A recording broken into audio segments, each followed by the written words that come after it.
It's polo time! Today is May 13, Tuesday. Kakatapos lang ng halalan, so sana naging tahimik ang halalan sa mga lugar nyo. Samahan nyo kami ngayong mamulot ng mga itlog para ma-relax naman kayo.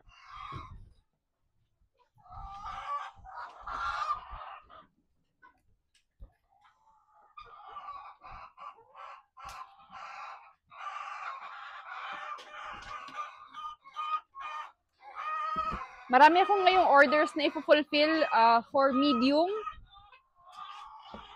Parang sa ngayon, meron akong 6 na tray ng medium na kailangang ma-deliver mamayang hapon. Tapos kahapon, kakabili lang sa amin ng 9 trays ng medium tsaka isang tray ng large. Hindi pa kami nasi-zero ngayong May eh. Araw-araw ngayong month ng May, lagi kaming may benta. Hindi pare-pareho, may konti, may madami. Pero at least, gumagalaw yung mga napupulot namin itlog. Hindi siya na tumatagal.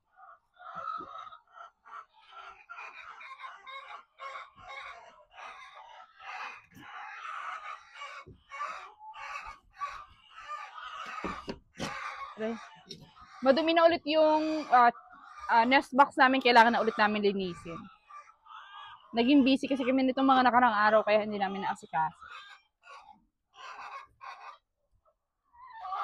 Yan, kung makikita nyo yung mga itlog na napupulot namin, marami siyang dumi.